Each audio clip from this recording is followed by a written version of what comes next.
To this day, when I hear that song, I see you standing there on that lawn. Quinn Myers here with the Silk Real Estate Group and Remax Coastal Properties in San Diego, bringing you a client question that we had recently in regards to buying investment property within San Diego County. It's part of our video series on investment property purchasing, and we'll get right into it. She asks what the difference is between buying a 2 to 4 unit investment property and a 5+ unit property. If you've spent any time looking through the MLS or any of the partner search companies, there's quite a distinction between a 2 to 4 unit and a 5+ unit property. And that is for good reason that there is that bifurcation between the two, at least how the loan and tax implications are set up between the two different types of properties. So first, 2 to 4 unit, you can really bulk a single unit. If you were to buy a single family home as an investment property, you can link that in there as well. So let's say 1 to 4 unit investment property purchases.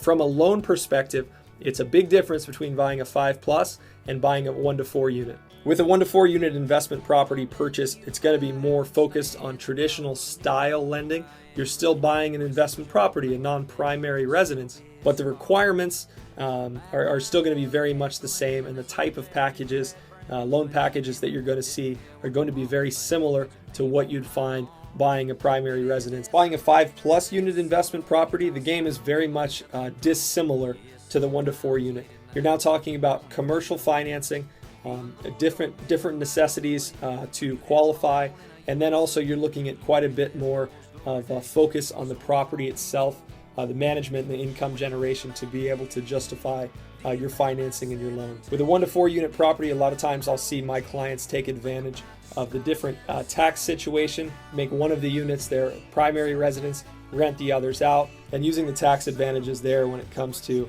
property tax, depreciation, being able to write off certain expenses. Obviously, owners of 5+ unit investment properties don't have that luxury, don't have the certain tax advantages that you get from that 1 to 4 unit ownership. In terms of liquidity, these 1 to 4 unit investment properties are normally a much easier sale than the 5+.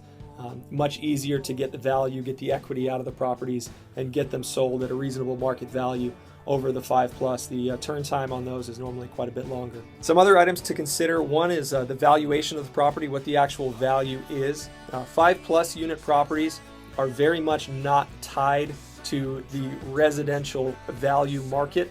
So with big swings within residential, you're not going to see big swings of value with the 5+ unit, where the 1 to 4 unit investment properties are still very much tied to the residential market. Just a couple other pieces to consider between the two.